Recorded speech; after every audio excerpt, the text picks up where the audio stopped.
শীতপ্রবণ পঞ্চগড়ে তীব্র হওয়ার আগেই শীত মোকাবেলায় গরম কাপড়ের দোকানে ছুটছেন এই অঞ্চলের মানুষজন।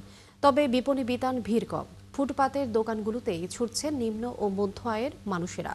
এদিকে আবহাওয়া অফিস বলছে তাপমাত্রা 12 থেকে 13 ডিগ্রি সেলসিয়াসে উঠানামা করছে। তবে কয়েকদিনের মধ্যে তাপমাত্রা আরও নিচে নামবে। রফিকুল ইসলামের তথ্য ছবিতে প্রতিবেদন। অঘ্রাণ ফুরিয়ে আসছে, পৌষের আগমনী।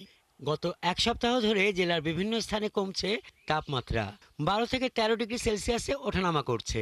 আবহাওয়া অফিস বলছে কয়েকদিনের মধ্যে তাপমাত্রা আরও কমে আসবে, সেই সাথে বাড়বে শীতের তীব্রতা। আগামী 2-1 দিন এখানে মিনিমাম তাপমাত্রা সামান্য একটু কম বেশি হতে পারে, তবে আশা করা যাচ্ছে ডিসেম্বরের প্রথম সপ্তাহে মিনিমাম তাপমাত্রা আরও কমবে এবং শীতের তীব্রতা আরও বাড়বে। তীব্রতা বাড়বার আগে শীত মোকাবেলায় গরম কাপড়ের দোকানগুলোতে ভিড় করছেন সাধারণ মানুষ।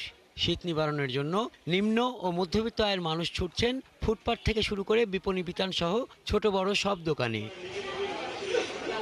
শীত থেকে বাঁচতে নিম্ন আয়ের মানুষের জন্য ফুটপাতের পুরনো কাপড়ের দোকানগুলোই প্রধান ভরসা। 100 টাকা থেকে 300 টাকার মধ্যে এখানে শিশু থেকে বয়স্কদের সোয়েটার, জ্যাকেট, ট্রাউজার, মাফলার সহ নানা ধরনের শীত বস্ত্র পাওয়া যাচ্ছে। ইতিমধ্যে শীত পড়ে গেছে, তাই আমি কেনাকাটা করতে আসছি। এটা 150 টাকা দিয়ে কিনলাম, শীতের পোশাক, শীত তো কাটাইতে হবে। এদিকে বিক্রেতারা বলছেন শীতের তীব্রতা এখনো নেই, ফলে ধীর গতিতে কেনাবেচা চলছে। পর্যাপ্ত কাপড় মজুদ আছে। এবছর একটু শীত কম, আমরা লক্ষ লক্ষ টাকার মাল কিনেছি এবং মালও আমাদের মজুদ আছে, কিন্তু বেচা কিনা একবারই ধীরে ধীরে খুব সীমিত। শীত বাড়তেছে, বেচা বিক্রি সুন্দর হচ্ছে। ডিসেম্বরের শীত আরো বেশি বাড়লে আমাদের দোকানে বেচা বিক্রি ভালো হবে। আমাদের এই নন্না মার্কেট থেকে 50 টাকা থেকে শুরু করে 200 টাকা পর্যন্ত কাপড় ভালো ভালো পাওয়া যায়। পঞ্চগড়ের শীত মৌসুম নামছে, বেচা কিনা হচ্ছে, কিন্তু হালকা পাতলা শীত, তো শীতটা একটু ভারী নামলে আবারও বেচা কিনা হবে। এদিকে জেলা প্রশাসন নিশ্চিত করেছে দেশের সর্বনিম্ন ও শীতের জেলা পঞ্চগড়ের শীতার্ত মানুষদের জন্য শীত বস্ত্র বিতরণের প্রস্তুতি নেওয়া হয়েছে। হাসান আহমেদ, 71। দর্শক, শীতের আরও খবরাখবর জানবো। পঞ্চগড় থেকে এই মুহূর্তে যুক্ত হচ্ছেন সহকর্মী রফিকুল ইসলাম। রফিকুল, শীত মোকাবেলায় কেমন প্রস্তুতি দেখছেন সেখানে? এলাকার লোকজন কি বলছেন, আর তাপমাত্রা বিষয়ে আবহাওয়া অফিসে বা কি বলছেন? ধন্যবাদ লিমিয়া। শুরুতে জানিয়ে রাখি যে আজকে সকাল 6টায় যে তাপমাত্রা রেকর্ড করা হয়েছিল তা হলো 12.2 ডিগ্রি সেলসিয়াস, অর্থাৎ গত এক সপ্তাহ থেকে পার হয়ে যাবে, প্রায় 10 দিন থেকে কিন্তু এই জেলার তাপমাত্রা চলতেছে 12 থেকে 13 ডিগ্রি সেলসিয়াস। তবে এই চলতি যে সপ্তাহ চলছে, চলতি সপ্তাহের পরেই কিন্তু তাপমাত্রাটা আরও নিচের দিকে নামে আসবে এবং সেই সাথে কিন্তু শীতও কিন্তু তীব্রতার মধ্যে চলে আসবে।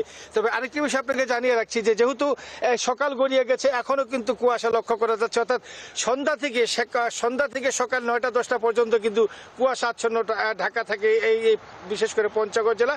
তবে এর মধ্যে যদি সূর্যের দেখা মিলছে, তবুও কিন্তু সূর্য এবং কুয়াশাচ্ছন্ন দুটি মিলে কিন্তু মিশ্রিত রয়েছে। তবে উত্তর থেকে বয়ে আসাতে হিমেল বাতাস, এই হিমেল বাতাসের কারণে কিন্তু এখানকার ঠান্ডাটা কিন্তু বেশ ভালোই অনুভূতি হচ্ছে। তবে গতকালকে থেকে ঠান্ডাটা কিন্তু কিছুটা পড়ে গেছে। এর কারণ হলো একটি, যে সেটি হলো যে দুপুরবেলা কিছুটা রোদ থাকলেও, অর্থাৎ দুপুরে পর গড়িয়ে যাওয়ার পরে কিন্তু সাধারণত এখানে কুয়াশা ঢাকা দেয়, অর্থাৎ মেঘাচ্ছন্ন আকাশের মধ্যে পড়ে যায়, যার কারণে কিন্তু সূর্যের আলো সেভাবে কিন্তু আসলে লক্ষ্য করা যায় না।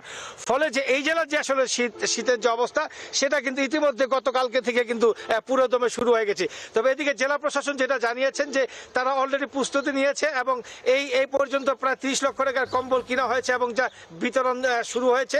তবে মাঝখান থেকে যে মন্ত্রণালয় থেকে বলেছেন যে দুর্যোগ মন্ত্রণালয় যে পঞ্চগড় জেলার জন্য বিশেষ ক্ষেত্রে বরাদ্দ রয়েছে, যে পরিমাণ শীতার্ত মানুষের জন্য শীতবস্ত্র প্রয়োজন, তারা কিন্তু সেই পরিমাণ কিন্তু শীতবস্ত্র কিন্তু তারা বিতরণ করে যাবে।